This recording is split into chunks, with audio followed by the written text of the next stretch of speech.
2025 ini awal tahun dunia pervespaan udah digegerin nih sama postingan dari Small Frame Jember nih tentang kasus penipuan nih 350 jutaan, berarti bisa lebih tuh.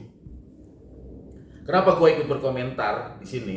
Karena kebetulan gue pernah approach orang ini gitu.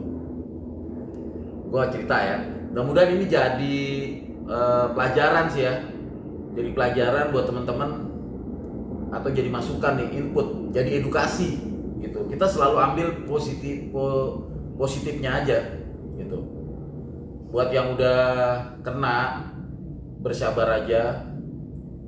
Kalau bisa dituntut di jalur hukum, silahkan dituntut jalur hukum. Kalau kira-kira nggak bisa, ya mudah-mudahan ada titik temu atau mungkin ya pintu keikhlasan kali dibuka. Gue ikut prihatin yang pasti. Jadi gini teman-teman, ini gue cerita yang ke gue aja dulu ya. Oh Bang Iman pernah kena? Kena sih, dibilang kena juga, gue nggak kena ya. Tapi orang deket gue nih yang kena nih. Jadi ada dua story ya. Jadi gini teman-teman, pas acara ISF lagi nih ya, tapi nggak ada hubungannya sama ISF. Pas acara ISF yang dibubarin tuh, yang hari keduanya dibubarin, itu gue kan ke Jogja ya.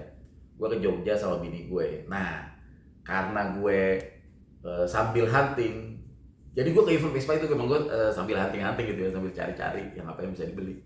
Nah, gue lihat di iklan Vespa Super orisinil harga 15 juta melar. Modus operandinya dia nih melar. Gue pikir kan melar paling kalau dari 15 ya paling melar dikit gitu kan, melar dikit gitu. Masalah ada kata dikitnya, karena melar itu kan juga fleksibel kan, bisa semelar apa gitu. 15 juta melar dikit. Ternyata ekspektasi gue melar 15 paling 16 nih atau 17 lah. Ternyata melarnya itu di atas 20 gitu. Ya kalau masih hitungan belas mungkin masih bisa di ini kan gitu ya. Ini melari banyak banget melarnya. Menurut gua lu kenapa kagak tulis aja harganya 20 juta atau 25 atau berapa sekalian gitu. Jadi kan kita udah tahu gak usah kata-kata melar, tapi menurut gue itu marketing yang bagus banget sih buat menjebak. Jadi orang terjebak, kayak gue sendiri terjebak. Wah 15 nih, kita langsung terpancing. Kita masuk dalam perangkapnya, jaringnya. Sehingga akhirnya kita DM dan kita berkomunikasi sama dia. Trik yang keduanya lagi, begitu kita DM atau kita udah berkomunikasi nih, dia akan slow respon. Entah jawabannya HP-nya dipakai sama anak, HP-nya ini, pokoknya banyak lalalolonya. Nah itu buat yang ngejar barang murah, itu permainan emosinya terpancing. Jadi kita udah gregetan kan, wah murah nih gitu. Kita takut kesamber, takut keduluan orang. Akhirnya itu. Kemudian gambar dia hanya kasih yang bagian yang bagus-bagus. Video juga begitu, bagian-bagian yang buruk-buruk sama dia yang kurang bagus, dia nggak dia nggak di shoot itu ya. Nah akhirnya singkat cerita, karena gue ini kan beli Vespa buat dipakai di Jogja, terus gue pulang rencana sama bini gue pulang naik Vespa gitu. Atau kalau kira-kira gue wah kayaknya nggak mungkin kan, akhirnya gue towingnya pasti gue biar di Jogja punya Vespa sendiri yang gue riding gitu di Jogja. Habisin liburan gue pakai Vespa gue sendiri yang gue beli gitu. Akhirnya karena kebanyakan lalalolonya kelamaan gitu, nggak sergep, akhirnya nggak tercapai itu transaksi. Cuman gue pantauin nih tetep nih beberapa kali teman-teman gue yang japri sama dia gitu, memang dia begitu metodenya, agak pelit gambar juga, komunikasinya agak lambat gitu. Nah gue lupa tahun berapa, ini temen gue beli lagi nih Vespa nih, pakai warna coklat. Padahal udah gue bilang jangan dibeli, jangan ke dia dah gitu, jangan di dia deh, gue nggak rekomen jual itu gitu. Nah ini teman gue beli, terus belinya infonya telat, ya udah gue transfer, ya udahlah nunggu barang lah. Dan Apa saudara-saudara? Ternyata benar. Begitu sampai barangnya mengecewakan. Temen gue orangnya kagak pakai pusing. Ya udah tuh, gue kirim aja ke Rasti Garasi, tolong jualin. Terserah mau jual berapa aja. Intinya dia kecewa lah gitu ya. Gue karena gue solidaritasnya gimana ya, gue kalau temen dibegituin gue juga jadi ngerasa gitu, gue juga jadi enak gitu sama barang. Akhirnya barang itu gue jual nih, barang itu gue jual, ya udah bagus ya, nggak gue jual rugi. Intinya gue jual balik modal. Cuman pada saat gue jual, gue jelasin tuh, gue jelasin plus minusnya. Jadi dia beli memang sesuai, termasuk kenapa ini gue jual murah gitu, kenapa gue jual ini balik modal, gue jelasin, gue dapetnya dari siapa, gue jelasin juga gitu. Jadi yang beli setelah barangnya ada di gue dan gue jual, yang beli menurut gue sih satisfied ya, puas gitu. Dan gue juga kasih coach lagi, apalagi ini yang bisa bikin Vespa ini value-nya menjadi naik gitu. Nah kenapa gue jual, karena gue enak aja gitu. Nah enggak, mungkin Vespa ini prospek, tapi pernah nggak ngalamin kayak gitu? Jadi ini mungkin Vespa bagus, ada potensi, cuman lu udah males aja, males lihat historisnya gitu, karena ketidakjujuran gitu. Nah singkat cerita begitu. Video ini gue buat udah masuk 2025, buat temen-temen yang pengen beli Vespa. Menurut gue lo harus lebih teliti, kalian harus lebih teliti. Karena apa? 2025 menurut gue kagak bakal turun ya. Vespa klasik ya, gue kagak tahu tuh kalau Vespa Matic. Vespa klasik kagak bakal turun. Kenapa Vespa klasik kagak bakal turun? Karena pemain lamanya kagak udahan. Kalaupun ada yang udahan, ada yang selesai, ya kan? Itu sementara, kecuali dia is dead. Ya kan? Itu pun pasti biasanya turun ke anaknya, atau mungkin dijual lagi sama teman-temannya atau apa, atau mungkin dijual sama ahli warisnya, mungkin karena nggak tahu, mungkin bisa jadi dapat murah tuh dari situ. Tapi kalau udah kolektor yang simpen, biasanya barang-barang kelas, semurah-murahnya juga pasti mahal. Barang ini udah nggak diproduksi lagi, pemainnya makin banyak, pemain barunya terus nimbul, jadi barangnya itu aja tuh. Makanya sekarang banyak yang masukin gitu. Barang-barang yang cihuy semakin lama semakin mahal. Akhirnya apa? Akhirnya banyak tipa-tipunya di dunia pervespaan ini. Tipa-tipunya apa aja? Tipa-tipunya dari mulai bentuk, mungkin bodinya asli, tepongnya enggak, bodinya asli, setangnya enggak, spakbornya apanya, ininya itunya, mesinnya udah gantian, suratnya tempelan, nomor rangkanya ketrikan, cat orisinilnya orisinil-orisinelan, sampai di klimaksnya reproan. Menurut gua nggak apa-apa. Menurut gua nggak apa-apa. Lo sumpama contoh punya Vespa sprint, harusnya bukan bagol, lo ganti jadi bagol. Lo punya super, dibikin VBB.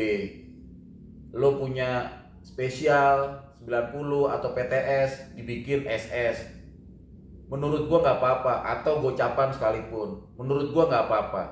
Loh kok nggak apa-apa? Bagaimana? Nggak apa-apa selama lo jujur, selama lo jujur pada saat ngejualnya.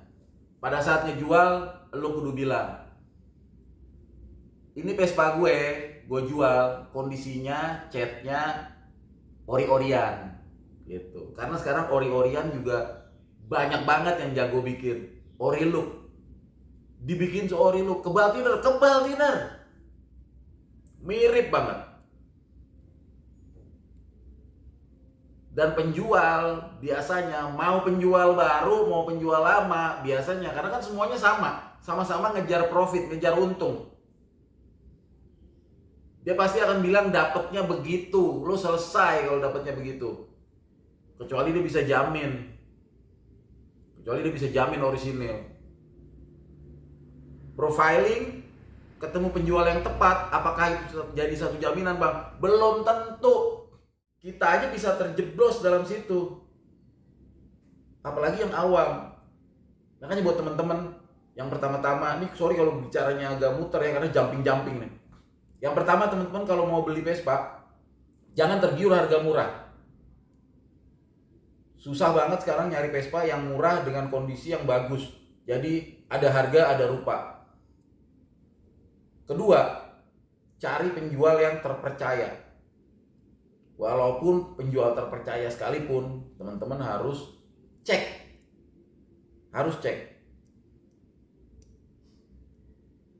Gua tuh gimana ya, kalau obrolan ini sambil ngopi behind the scene mungkin enak. Karena kalau kita ngobrol langsung begini, kalau gua ngomong kan takutnya ada yang tersenggol, gua kagak enak. Yang pasti gua juga pernah. Gua udah jauh-jauh trip jalan ini. Seperti yang gua bilang kan, jangan tergoda. Foto, video bisa menipu. Kudu datang. Kalau teman-teman, Bang jauh gue nggak bisa datang, kudu orang yang dipercaya untuk melihat. Orang yang dipercaya juga kusut lagi. Bener-bener lo bisa percaya. Satu-satu ya. Kalau lo dikasih gambar dan foto, apalagi fotonya kagak jelas, kayak yang kasus yang 350 juta itu, terus datang, lo pasti kecewa kalau wah ternyata ada bagian ini yang jelek gitu. Nah, kalau lo datang, kendalanya kan pasti jauh kan. Nah kayak gue tuh datang, gue bela-belain. Cuman kan buat ngelok itu gue pasti ngasih DP kan, karena dia kan penjual duluan. Sekarang gue udah jalan, terus ternyata ya udah kejual. Kan keder kan, akhirnya gue lock. Begitu di lock, sampai begitu gue cek datang ternyata nggak sesuai. Padahal yang jual terpercaya di bidangnya ya, orang terpercaya lah, bukan kaleng-kaleng. Cuman karena memang sama-sama kita pemain, ya akhirnya ada deal-deal lain lah gitu. Tapi intinya lo harus cek barang itu dia. Lo harus cek barang itu melalui diri lo sendiri atau orang yang lo percaya. Kadang-kadang pun orang yang dipercaya juga karena dia pengen dapat komisi, kadang-kadang dia main oke aja. Itu kejadian juga. Itu kejadian juga. Jadi cek COD, jangan tergiur harga murah. Lo ajak orang yang terpercaya, ajak orang yang ngerti. Mendingan lo keluar duit sedikit buat ngasih komisi ketimbang lo kejegur. Lo main beli, begitu lo udah beli lo baru nanya, Bang ini Vespa gue gimana nih, begini aja. Wow. Lo akhirnya kecewa. Ternyata Vespa yang lo beli gak sesuai. Lo mau jual lagi susah kusut. Mau komplain lagi mana, orang udah dibeli gitu. Jadi sebelum lo beli, lo ajak orang, kira-kira ada inceran, lo ajak orang gitu. Kalau nanya nih semua, Bang gue mau beli Vespa gini, ya lo kasih gambarnya juga yang bener gitu. Kadang-kadang gue juga banyak nih, Bang Eman gue mau beli Vespa ini. Lo kasih gambarnya gue seuprit. Kadang-kadang gak dikasih gambar. Lo pikir gue dewa bisa tahu, lo kasih tulisan lo gue bisa tahu mana ini. Kan gue kan makhluk biasa.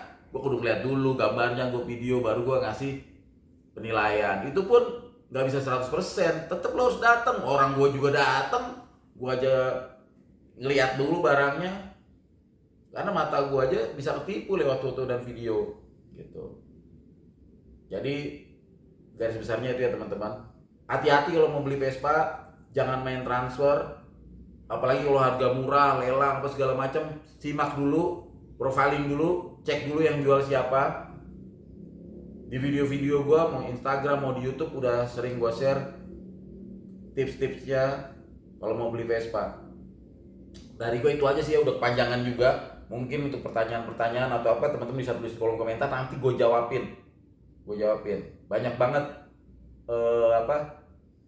modus-modus di pervespaan ini.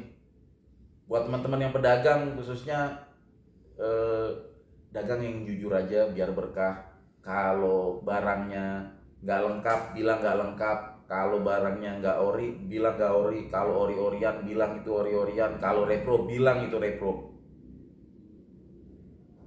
Jujur itu pasti bikin lo nyaman, bikin lo berkah, bikin lo enak makan tidur. Dari gue itu aja, mudah-mudahan nih ini jadi pelajaran nih buat kita untuk lebih berhati-hati dalam membeli Vespa khususnya. Salam ciwi.